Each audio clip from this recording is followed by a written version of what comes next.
우리 사람이 인생을 이해하고 또 계획하는 방식이 순방향도 있고 역방향도 있다고 합니다. 지금 현재 살아있고 살고 있는 현재를 기점으로 앞을 보는 것, 앞을 생각하고 미래를 계획하는 방식이 순방향일 겁니다. 그래서 내년에는 어떤 일을 할 것이고 또 내후년에는 무엇이 되어 있을 것이고 5년 뒤 10년 뒤에는 어디쯤 가고 있고 서 있을 것인지를 기대하고 생각하는 것, 그런 것이죠. 반면에 인생을 역방향으로 통찰하는 방식은 이런 거죠. 끝을 예상하는 것입니다. 인생의 최종 지점을 예상한 이후에 거기로부터 역으로 자신의 인생의 최종 지점이 그것이라면 그것을 위해서 인생을 어떻게 살 것이며 또 무엇을 내 인생에 채워갈 것인지를 생각하는 또 고민하는 인생을 그렇게 통찰하는 그런 관점 방식이 거기에 해당할 것입니다. 여러분, 이 구약의 전도서는 독특한 책입니다. 이 책의 내용이 수수께끼 같은 그런 내용이 뒤죽박죽 되어 있는 것처럼 실은 보이는 부분도 없지 않아 있고요. 또 맥락이 잘 파악이 되지 않고 논지가 무엇인지 애매한 표현이나 내용도 없지 않아 있습니다. 그래서 어떤 점에서는 여러분 전도서 이 책 자체로 마치 우리 인생의 단면을 그냥 보여주고 있는 것 같은 그런 흥미로운 책이 바로 구약의 이 전도서입니다. 더군다나 저와 여러분들로 하여금 우리의 삶을 역방향으로 생각하게 만드는 그런 말씀이 여기에 담겨져 있습니다. 여러분, 우리 모든 인생의 대부분의 시간들은 실은 다 요동치고 있는 거 아닙니까? 예측이 실은 잘 안 됩니다. 예측을 하지만 예측대로 되는 게 몇 개나 있겠습니까? 우리의 인생의 삶이. 그러니까 출렁이는 것이고 요동하는 것이고 뜻대로 되지 않는 그런 게 태반인 것이 우리의 인생의 삶인데, 근데 그러는 가운데 굉장히 확실하고 분명한 딱 정해진 한 가지가 있다면 그것은 바로 우리 인생의 죽음일 것입니다. 전도서의 이 말씀은 어떤 것이냐 하면 우리에게 인생의 바로 그 진리를 먼저 받아들인 이후에 이 책을 들라 하는 이런 시기죠. 그러면 의미가 더 명확해지고요. 이해가 안 되던 게 이해가 되고 잘 읽히지 않던 부분이 이제 쉽게 읽히게 되는 그렇게 되는 것입니다. 오늘 이 말씀 우리가 10절부터 읽었습니다만 이 7장의 내용은 실은 여러분 이런 새해를 앞두고 있는 신년 벽두에 나누기에는 좀 그럴 수 있는 어떤 내용이냐 하면 초상집으로 우리를 초대하는 것에 관한 내용입니다. 다시 말해서 우리 모든 인생의 끝인 그 죽음을 실은 기점으로 우리 모든 인생의 마지막인 인생의 삶의 종착지인 그 죽음을 기점으로 현재를 살고 있는 우리의 인생을 생각하게 하는 것입니다. 거꾸로 보는 거죠. 끝에 가서 살고 있는 우리 쪽을 보면서 우리 인생이 이런 것이고 또 어떤 것이 우리에게 필요한 것이고 이런 것을 묵상하게 하고 또 고찰하게 만드는 이런 것입니다. 여러분, 또 한 해가 저물고 있습니다. 그리고 연도의 숫자가 또 하나 더 올라가죠. 아마 이 자리에 계신 여러분들 중에서 생년월일이 1900년도를 가지고 계신 분들은 아마 2000년으로 이 연도의 숫자가 바뀔 때 좀 특별했던 기억들을 가지고 계실 것 같습니다. 그때는 관공서도 그렇고 회사도 그렇고 전부 연도 정보를 두 자리로 가지고 있지 않았습니까? 99년, 98년 이렇게 두 자리로 가지고 있다가 이제 2000년으로 바뀌니까 이게 네 자리가 되니까 아마 다들 기억하시는 분들이 있을 것입니다. 회사에서는 이거 다 비상 걸려가지고 이 작업한다고 네 자리로 바꿔서 이 정보를 맞춰야 되니까요. 그때는 그런 얘기도 많았습니다. 이거 자칫 잘못하면 비행기가 날아가다가 오작동이 발생해서 추락할 가능성도 뭐 있고, 또 금융기관마다 개인정보가 다 뒤엉켜가지고 대혼잡이 발생할 수도 뭐 있고, 이런 얘기들 많았습니다. 그래서 긴장감을 가지고 해가 넘어가는 그 2000년으로 넘어가는 뭐 그런 기억이 있습니다. 그런데 여러분, 그리고 난 이후에 100년의 4분의 1인 25년이 더 지나갔습니다. 이게 우리의 시간이 이렇게 눈 깜짝할 사이에 속절없이 가고 있습니다. 2025년이 또 지나가고요. 2026년이 되는 이 시간에 오늘 이 전도서 말씀, 우리 오늘 이 말씀 통해서 이러한 때에 그야말로 손살같이 날아가는 이러한 시간을, 세월을 살고 있는 저와 여러분들에게 이러한 때에 이 말씀이 우리에게 주는 지혜가 몇 가지 여기에 있습니다. 여러분 10절 말씀을 한번 보십시다. 우리 같이 한번 읽겠습니다. 10절 말씀 함께 읽습니다. 시작. 옛날이 오늘보다 나은 것이 어찌미냐 하지 말라. 이렇게 묻는 것은 지혜가 아니니라. 여러분 성경에 보면 과거와 관련해서 우리에게 상반되는 두 가지 견해를 보이는 점이 있습니다. 한쪽에서는 옛적 일을 기억하라고 계속 말씀을 하셔요.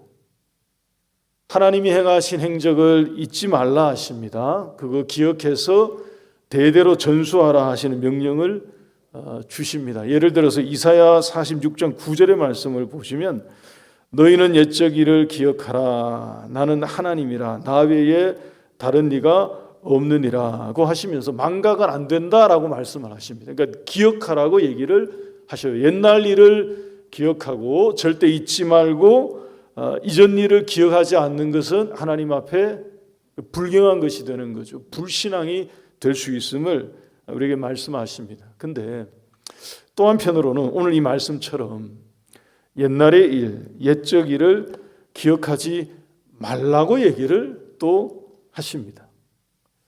여러분 같은 이사야 말씀인데요. 이사야 43장 18절 말씀을 보십시다. 이사야 43장 18절 말씀 보시면 너희는 이전 일을 기억하지 말며 옛날 일을 생각하지 말라고 하십니다. 그러니까 한편에서는 예전에 나왔던 것으로 자꾸 옛날을 생각하지 말라고 하시고요. 다른 한편으로는 옛날을 잊지 말고 기억하고 있으라고 또 계속 얘기하십니다. 여러분 이 둘이 표현이 좀 상반되는 것처럼 보입니다만 이 두 가지는 실은 같은 의미를 가지고 있는 것입니다. 여러분 이런 거예요. 이런 거. 현재의 삶이, 우리가 살아가는 현재의 삶이 되게 평안해요. 예를 들어서 말씀드리는 것입니다. 되게 순조롭습니다. 아무 문제가 없어요. 우리의 삶이 되게 무탈하고요. 하는 모든 일이 잘 됩니다. 하고자 하는 모든 일이 그냥 아주 순풍에 돋단 듯 잘 갑니다. 그러면 우리는 자칫 모든 일이 그냥 그렇게 되어온 줄 생각하기가 쉽습니다. 바꿔 말하면 하나님이 베푸신 은혜와 은총을 쉽게 망각하게 된다 하는 것입니다. 내 삶에 어려움이 없고요, 평강하고요, 무난하고요, 순조롭고요. 그럴 때는 하나님의 은총을 간절히 사모하고자 하는 그런 간절함이 희미해지는 것입니다. 하나님께서는 이 말씀을 통해서 우리에게 강권하시는 거죠. 잊지 말라고. 옛날에 있었던 하나님의 그 놀라운 은혜와 은총을 잊어버리지 말라고, 하나님이 베푸신 은혜를 기억하라고, 망각하지 말라고 우리에게 촉구하십니다. 또 다른 한편으로는 오늘 이 말씀처럼 옛날이 오늘보다 나은 것이 어찌미냐고 하면서 옛날을 자꾸 떠올리는 것을 하지 말라고 말씀하시는 것은 뭐냐 하면 여러분, 현재의 삶이 평안하지가 않은 거예요. 현재 내가 살아가고 있는 삶을 보니까 어려움이 많습니다. 그 뜻대로 안 되는 일만 그냥 가득 있는 거죠. 하고자 하는 모든 일마다 뭔가 어려움이 자꾸 생깁니다. 이러한 상황과 환경이 자꾸 생기니까 벗어나고 싶은 마음이죠. 이것을 잊어버리고 싶은 마음이 들 정도로 옛날을 떠올리는 것입니다. 좋았던 시절을 자꾸 추억하게 되는 거죠. 그때 참 좋았는데, 내 인생에 그런 시절이 있었는데 그때를 그리워할 때가 우리에게는 자연스럽게 있습니다. 옛날이 오늘보다 나음이 어찌미냐, 이런 생각을 하게 되는 그런 거죠. 한 번 더 말씀드리면 지금이 다 고난스러운 것입니다. 지금 역경이 산적해 있고요. 수렁에 계속 빠져 가는 것 같고 있는 것 같은 그런 느낌입니다. 여러분, 이 두 번째 경우에 무엇을 망각한 것일까요? 이런 경우에 현재 내 삶에 어려움이 있지만, 낙심이 있고요, 좌절이 있고요, 절망이 있고 낭망이 있지만, 그럼에도 불구하고 하나님이 그리 아니하실지라도 여전히 지금도 내 가운데서 역사해 주시는 그 하나님의 은혜가 있음을 망각한 것입니다. 내 삶의 고난과 역경이 계속 발생하니까 그것을 잊어버리는 거죠. 그러니까 오히려 반대로 생각하는 것입니다. 하나님의 은혜가 날 떠났다고 생각하는 거예요.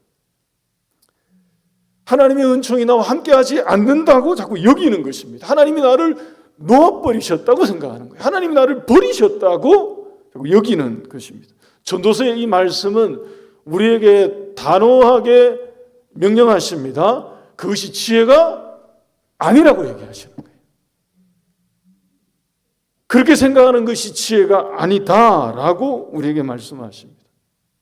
우리 하늘교회 오늘 성구영신 예배에 오신 모든 성도 여러분, 한 해를 마감하고 새해를 맞이하는 이 순간에도 혹시 여러분들 가운데, 여러분의 삶 가운데 어려움이 그치지 않고요, 여전히 시련이 있고 그래서 씨름하고 계시고요, 삶을 무겁게 만드는 그런 환경과 상황에 놓여 있다 하더라도 여전히 우리 가운데 하나님의 선한 손길이 있음을 잊지 마시기 바랍니다.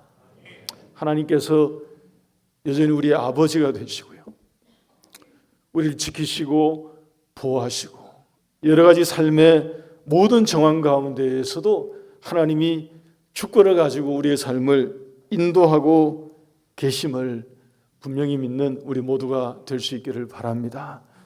그래서 다윗이 시편 40편 2절 말씀에 그가 고백했던 것처럼 나를 기가 막힐 웅덩이와 수렁에서 끌어올리시고 내 발을 반석 위에 둔다고 말씀하십니다. 자기의 삶이 현재 생각해 보니까 그런 상황인 거죠. 기가 막힌 웅덩이에 지금 들어가 있는 것입니다. 수렁 가운데 있는 거예요. 근데 다윗은 뭘 붙들고 있느냐 하면, 그럼에도 불구하고 그런 가운데에서도 하나님이 나를 건져 올려 주실 것이다 하는 그 믿음을 붙들고 있는 것입니다.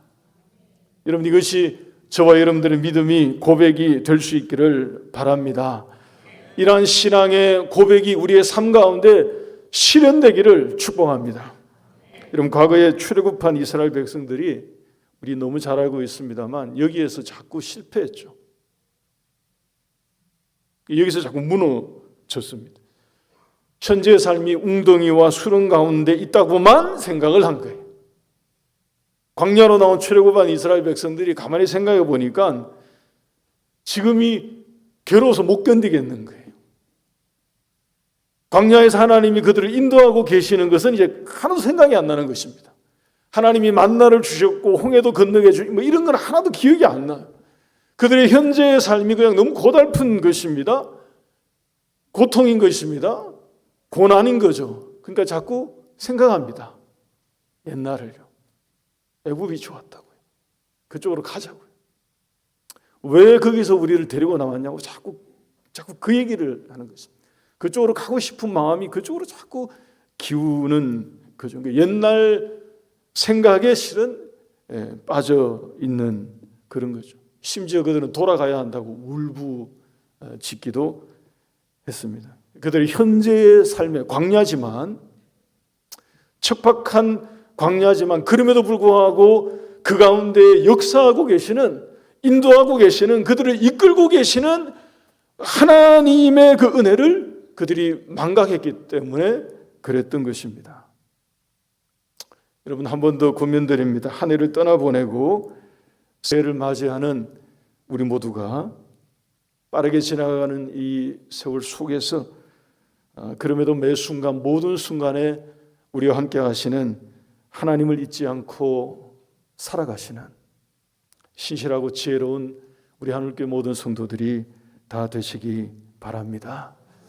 그래서 오늘 이 시간이, 송무영신 예배 이 시간이 여러분 한 해도 실은 돌아보시면서, 지나온 2025년을 돌아보시면서 하나님이 베푸신 은혜들을 그것도 잊지 말고요, 그 하나하나도 하나님의 행적도 우리가 다 기억하면서 동시에 지금 현재도 더 나아가서 다가오는 2026년에도 우리를 인도하시고 이끄실 그 하나님, 함께 하실 그 하나님을 기억하는 그런 예배 시간이 될 수 있기를 바랍니다. 그럼 12절을 한번 보십시오. 오늘 보면 12절 말씀 보시면 이와 같은 지혜가 얼마나 유익하고 뛰어난 것이냐면 12절 말씀 우리 같이 읽습니다. 12절 시작.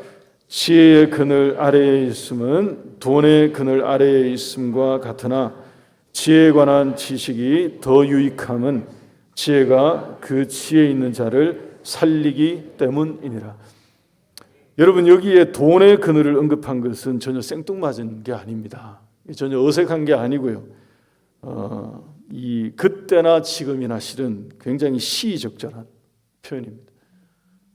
돈의 그늘이라고 되어 있는 이것은 우리 모두가 인정하지 않을 수가 없습니다. 우리 삶 전체를 때때로 이것이 그늘지게도 만들 수 있고요, 어떨 때는 뙤약볕에 그늘막이 실은 될 수도 있죠. 이게 이 돈의 그늘이, 요나가 박넝쿨 하나 때문에 산이 죽니 그랬지 않습니까? 박넝쿨 하나가 뭐라고 그것 때문에 못 살겠습니다 그러면서 하나님 앞에 원망하고 그랬던 그런 것과 같은 이 그늘이 이 돈의 그늘이죠. 그래서 최고의 것과 최고의 것을 비교할 때, 가장 높은 것과 가장 높은 것을 비교할 때 실은 이걸 비교했습니다. 예수님께서도 하나님과 재물을 겸하여 섬길 수 없다, 같은 위치에 놓고 비교할 정도로 이런 대상이 이제 이런 게 맞죠. 우리에게 실은 필요한 거고요, 요긴한 거고요, 있어야 되는 거고요, 채워져야 되는 이런 것이 맞습니다. 그런데 오늘 이 전도서 말씀이 그 돈의 그늘과 지혜의 그늘을 비교하면서 이 지혜의 그늘 아래에 있음이 더 유익하다고 말합니다. 왜냐하면 그 지혜는 지혜를 가지고 있는 자를 뭐하기 때문이라? 뭐하기 때문이라고요? 살리기 때문이에요. 바꿔 말하면 우리에게 돈의 그늘이 정말 필요하고 때때로 간절할 때도 있고요, 우리 삶에 유익을 주는 것이 분명히 맞죠. 그럼에도 불구하고 그것이 죽은 생명을 살리거나 영혼의 생명을 살리거나 사람에게 생명을 주는 것이 되지는 못합니다. 그런데 지혜는 그것을 한다는 것이죠. 그래서 지혜의 유익함이 그것보다가 더 크다는 것입니다. 오늘 이 말씀에 나오는 그래서 더 유익하다라고 되어 있는 비교급은 그래서 여러분 비교급이 아니에요. 이것은 최상급을 말하는 것입니다. 지혜가 가장 좋다고 말하는 그런 말씀입니다. 전도서의 중심 교훈이자 실은 지혜서 전체의 이 주제와 같은 그러한 것이죠. 전도서 마지막에 가면 나오지 않습니까? 일의 결국을 다 들었으니 여호와를 경외하고 그의 명령을 지키라라고 말씀하십니다. 그게 지혜임을, 거기에 생명이 있고요, 그 지혜 때문에 사람이 살게 될 것이고 그것 때문에 우리의 영혼이 구원을 받게 될 것을 실은 말씀하고 있기 때문에 이게 비교급이 아니고요, 가장 좋은 것을 실은 알려주고 있는 것입니다. 그러니까 우리가 잊지 말아야 될 지혜가 여기에 있다 하는 거죠. 이제 한 번 더 권면드립니다. 여러분, 해가 바뀌고 또 이렇게 시간이 바뀌고요, 세월이 더 빨리 흘러가더라도 우리 모두가, 우리 하늘교회 모든 성도들이 변함없는 마음으로 우리의 삶의 모든 순간에 역사하고 계시는 하나님을 기억하고 하나님을 기억하는 그 지혜로 살아가는 우리 하늘교회 모든 성도들이 다 되시기를 주의 이름으로 축원합니다. 여러분, 한 가지만 더 말씀을 드리고 마치겠습니다. 이런 지혜로 구비된 우리 성도들은 하나를 더 기억해야 할 것이 있습니다. 이게 필요합니다. 13절 말씀 한번 보십시오. 13절 말씀. 하나님께서 행하시는 일을 보라. 하나님께서 굽게 하신 것을 누가 능히 곧게 하겠느냐. 여러분, 이 13절의 이 말씀은 지혜 중에서도 우리에게 어떤 지혜를 얘기하시느냐 하면 가장 높은 지혜, 더 높은 지혜를 가질 것을 실은 요구하는 그런 말씀과 같습니다. 왜냐하면 우리는 그런 경향이 있습니다. 우리의 인생의 구분길이 내 앞에 이렇게 툭 나타나면 일단 좌절하는 마음이 생기죠. 우리의 인생길에 꺾이는 길이 나타나고요, 막히는 길이 나타나면 우리의 마음은 그렇습니다. 절망하게 되는 것이 있습니다. 어떨 때는 그게 끝이라고 생각이 들 때도 있죠. 그런데 이 말씀의 전도자는 우리에게 권면합니다. 참된 지혜는, 진정한 지혜는 하나님이 때때로 우리의 길을 굽게 하실 수 있음을 아는 것임을 말씀해 주십니다. 믿으십니까? 믿으십니까? 참된 지혜는 하나님께서 우리의 인생의 길을 어떨 때는 굽게 만들 수 있음을 알라고 말씀하시는 것입니다. 하나님께서 우리의 삶 가운데 때때로 그러한 것을 보이실 때에 참된 지혜자는 오히려 하나님을 깨닫고 묵상하게 됩니다. 저와 여러분들의 인생 가운데에서도 아마 여러분들도 그렇게 고백하시는 분들이 많이 계실 겁니다. 구분길 만나서 많이 돌아왔는데 돌아오고 난 다음에 보니까 그게 하나님의 인도하심이었음을 깨닫게 될 때가 있습니다. 여러분, 저도 지금까지의 제 삶의 여정을 돌아볼 때 여러 번 있었거든요. 어떨 때는 막히기도 하고요, 어떨 때는 내 생각과 전혀 다른 쪽으로 확 방향이 틀어질 때가 있고요, 굽어버려요.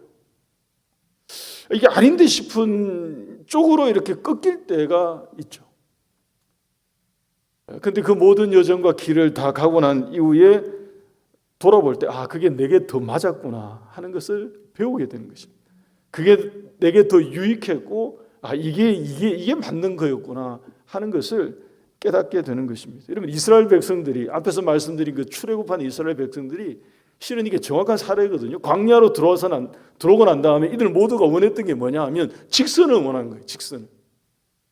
광야로 들어온 이스라엘 백성들은 직선길을 원했습니다. 그런데 하나님은 그들에게 굽은 길을 주셨어요. 돌아가는 길을. 그들은 짧은 길을 원했습니다. 일주일 만에 가버릴 수 있는 길을 모르고 있었던 게 아니고 알고 있었고요, 그 길로 가려고 했어요. 그걸 원했습니다. 그런데 하나님은 긴 길을 주신 거거든요. 근데 이들이 그것을, 그 가운데 일하시는 하나님의 뜻을 온전히 알지 못했던 게 지혜가 없었던 거죠. 이 말씀에 비춰보면 지혜가 부족했던 거죠. 그래서 나왔던 것이 불평, 원망, 되돌아봄, 주저함, 이런 것이 다 엉켜서 실은 그들의 길이 광야에서 여기 갔다가 저기 갔다 왔다 갔다 하는, 나중에 이런 지도로 그려보면 그냥 딱 한마디로 표현할 수 있습니다. 엉킨 길. 그들 스스로 그린 길이에요.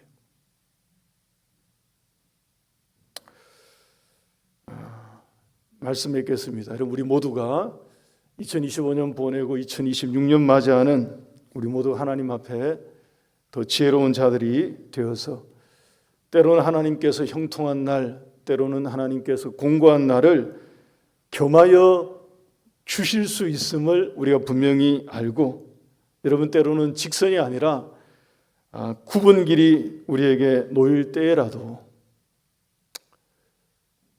여러분 똑바로 갈 수 있는 직선이 아니고 굽은 길이 우리의 인생길에 놓일 때라도 그 모든 순간에 하나님을 신뢰하고, 여러분 굽은 길이라 할지라도 우리의 마음을 굽히지 마시고, 하나님이 우리 앞에 굽은 길을 보일지라도 우리의 마음은 하나님 앞에 곧은 마음을 가지고 그 굽은 길을 신실하게 따라갈 수 있는 저와 여러분들이 될 수 있기를 바랍니다.